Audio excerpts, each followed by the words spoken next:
Tahun 2010 adalah tahun yang akan aku ingat sebagai tahun yang kelam di dalam hidupku. Gara-gara membeli motor curian, aku masuk sel selama 6 bulan.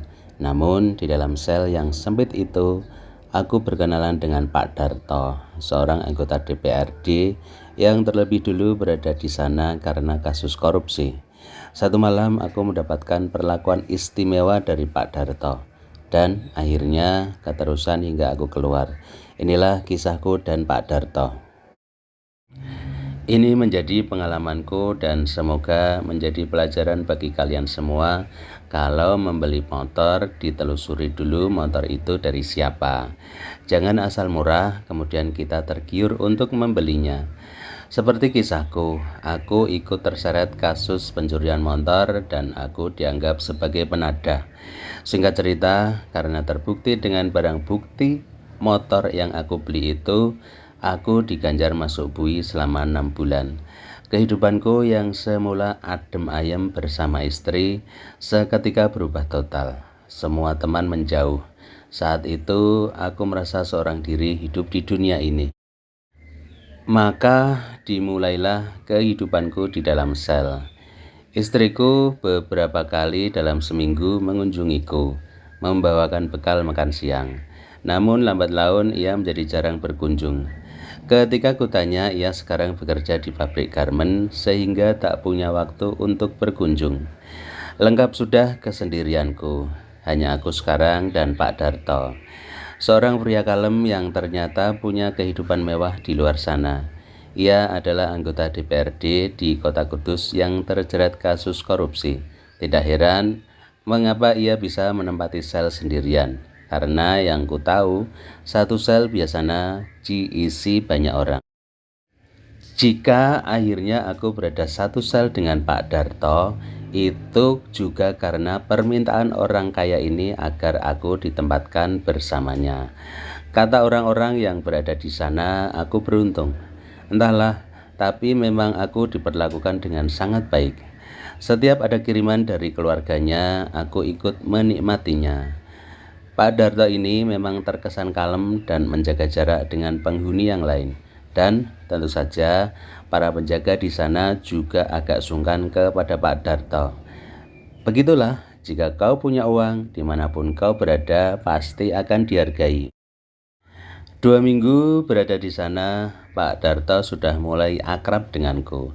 Jika hari-hari pertama aku bersamanya, ia hanya menawariku makanan atau rokok. Sekarang kami sudah berbincang layaknya teman lama.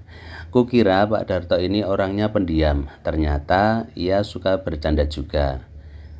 Berapa lama kamu di sini? Pak Darto bertanya. Aku menjawab 6 bulan. Loh, sama dong. 6 bulan lagi aku juga keluar dari sini. Kemudian ia bertanya tentang pekerjaanku.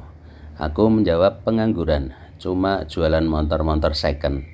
Oh, kukira kamu seorang satpam BCA. Gagah soalnya. Pak Darto mulai mengajakku bercanda. Malam itu hujan turun dengan derasnya. Pak Darto yang biasanya agak jauh dariku mulai menggeser posisinya mendekati tempat di mana aku juga sedang kedinginan. Mula-mula hanya saling lengan, namun karena hujan semakin deras disertai petir, lama-lama Pak Darto semakin merapatkan.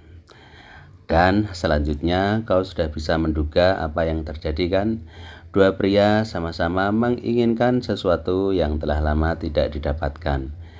Jangan bertanya siapa yang mulai. Yang jelas kami berdua menginginkannya. Kami seperti anak kecil yang sudah lama berada di rumah dan sekarang ada kesempatan untuk bermain di luar. Terasa lega dan menyenangkan. Peristiwa yang terjadi ketika hujan deras itu membuat aku dan Pak Darto ingin mengulanginya lagi dan lagi. Kami seperti sepasang kucing yang selalu ingin mendekatkan diri satu sama lain. Dan Pak Darto yang merupakan penghuni istimewa itu layaknya bos yang bisa meminta apa saja yang diinginkannya hanya dengan memanggil penjaga. Ia menawariku ingin makan apa. Maka ketika aku minta nasi padang, dalam hitungan menit Nasi Padang itu sudah sampai ke tangan kami. Aku merasa tak sedang berada di dalam tahanan. Istriku sudah hampir tak pernah berkunjung. Aku ingat ketika aku sudah berada di sana sekitar 4 bulan, aku kedatangan tamu yang ternyata adalah istriku. Dia datang dengan tangan kosong, tidak membawa buah tangan apapun. Dia membawa kabar yang membuatku tak bisa berkata-kata lagi. Dengan sangat kalem, ia berkata telah mengurus perceraian di pengadilan agama dan segera setelah itu ia akan menikah lagi dengan pemuda yang baru 3 bulan ditemuinya. Dia mengatakan hal tersebut dengan sangat mudah, sangat ringan keluar dari mulutnya tanpa ada ucapan maaf. Sakit sekali hatiku mendengarnya. Hancur hatiku sehancur-hancurnya. Kubayangkan beberapa bulan lagi ketika aku melangkah keluar dari tahanan ini, ada istriku yang sudah menungguku di luar dan tersenyum mengembangkan tangan, kemudian berlarian memelukku. Ternyata itu tak akan pernah terjadi. Aku bahkan tak tahu harus melakukan apa nanti ketika pulang dan berada di rumah, mendapati diriku sendirian tanpa ada lagi istri. Kau akan baik-baik saja, percayalah padaku, kata Pak Darto menghiburku. Aku hanya mengangguk. Malam itu Pak Darto menghiburku dengan memberi perhatian yang lebih. Dia seperti seorang ayah sekarang, dan entah mengapa tiba-tiba aku merasa khawatir akan kehilangan beliau. Nanti setelah kita sama-sama bebas, setelah berpisah dan menjalani kehidupan masing-masing, aku khawatir Pak Darto akan menjadi orang asing ketika bertemu. Sebentar lagi saya keluar dan Pak Darto juga akan bebas, kataku di samping Pak Darto. Apakah Pak Darto akan melupakan saya? Pak Darto hanya tersenyum lalu mengusap-usap kepalaku. Begitu kita bebas, aku akan datang ke rumahmu. Kemudian aku akan bawa kau jalan-jalan kemanapun kamu mau. Dan Pak Darto membuktikannya. Aku bebas lebih cepat beberapa hari dari Pak Darto, dijemput oleh orang tuaku. Ibuku menangis haru. Ayahku hanya memelukku erat, seperti merasakan bahwa penderitaanku baru saja dimulai. Ya, kembali ke rumah dan mendapati istriku sudah tidak ada di rumah. Kamu akan baik-baik saja, nak, pasti itu, kata ayahku persis seperti yang diucapkan Pak Darto kepadaku. Ya, aku pasti baik-baik saja. Semua pasti akan berlalu. Dan begitulah aku kembali ke rumah orang tuaku hari itu. Setelah 1 hari berada di rumah orang tuaku, akhirnya aku memberanikan diri untuk kembali ke rumahku.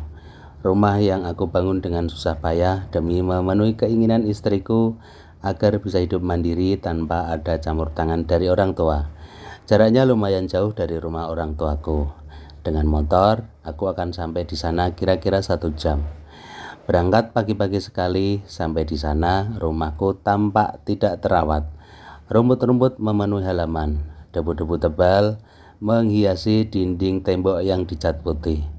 Aku belum sampai memasukkan kunci pintu ketika pintu di hadapanku terbuka. Seorang lelaki kurus dan tinggi muncul dari balik pintu yang terbuka itu. Pertanyaan pertama yang terlontar dari mulutku adalah, "Anda siapa?" Namun pria di depan pintu malah melontarkan pertanyaan yang sama. "Loh, Anda siapa?" Detik berikutnya, pria di depanku sadar bahwa aku adalah orang yang dahulu menempati rumah yang sekarang sedang ia tempati. Dengan sangat cepat, aku pun menyadari bahwa pria ini adalah suami baru istriku. Maka, aku pun merasa sudah tidak ada gunanya lagi berdebat dengan pria di hadapanku ini. Akhirnya aku pamit dan mengatakan akan datang lagi jika istrinya ada di rumah. Istrinya bukan lagi istriku, namun aku memutuskan tidak pernah kembali ke rumah itu. Kembali ke rumah, aku disambut oleh orang tuaku dengan wajah sedih. Cobaan bertubi-tubi yang datang kepadaku seolah dirasakan juga oleh orang tuaku. "Sejak kapan, Pak, mereka menempati rumahku?" aku bertanya. "Sebulan yang lalu, Nak," jawab ayahku. "Istrimu berhak menempati rumahmu karena rumah itu diatasnamakan istrimu," tambah ayahku. Aku hanya memejamkan mata di atas tempat dudukku. Aku tidak punya apa-apa lagi sekarang. Istri, rumah, pekerjaan, semuanya hilang. Berat sekali rasanya membayangkan kehidupan yang akan aku lalui besok. Umurku 35 tahun saat itu, ketika duniaku runtuh. Beberapa hari aku tak tahu harus melakukan apa. Hanya duduk-duduk di teras rumah, kemudian ayahku akan bergabung, namun kami lebih banyak diam. Tiba-tiba aku punya keinginan untuk pergi jauh. Pergi entah kemana untuk melupakan semua yang telah aku alami. Ketika aku mengutarakan keinginanku itu, ayahku hanya mengangguk. Tapi ibuku menangis sehingga aku menunda kepergianku yang entah ke mana itu. Malam harinya ketika sedang berada dalam, ayahku mengetuk pintu dan mengatakan ada orang yang mencariku. Namanya Pak Darto. Seketika aku meloncat dari tempat tidur. Pria itu telah bebas dan ia menepati janjinya. Pak Darto tersenyum di ruang tamu, mengenakan baju batik lengan panjang dan celana warna hitam. Tampak berwibawa sekali. Aku menjabat tangan Pak Darto, lalu duduk di depannya. Kita saling memandang dan kemudian tertawa. "Akhirnya kita bebas," bisik Pak Darto. Betapa menyenangkan bisa kembali bertemu dengan Pak Darto. Malam itu, Pak Darto mengajakku keluar untuk makan malam. Naik mobil Pajero warna hitam. Kita meluncur pelan di jalan beraspal. Malam itu, kita menghabiskan waktu bersama hingga larut malam. Ternyata ayahku mengenal Pak Darto dan beliau juga tahu ada kasus korupsi hingga menyeretnya ke penjara. "Pak Darto orang baik," kata ayahku. "Beliau hanya berada di lingkungan yang salah," tambahnya. Kemudian aku mengutarakan rencana Pak Darto yang mengajakku liburan bersama ke Bali. Tentu saja ayahku menyetujuinya. "Pergilah, Nak, bersenang-senanglah. Kau berhak untuk bahagia." Maka di hari berikutnya, aku dan Pak Darto sudah berada di dalam mobil Pajero hitam yang meluncur pelan di atas jalan raya. Bersama Pak Darto, aku akan mencari kebahagiaanku, karena seperti kata ayahku, aku berhak untuk bahagia.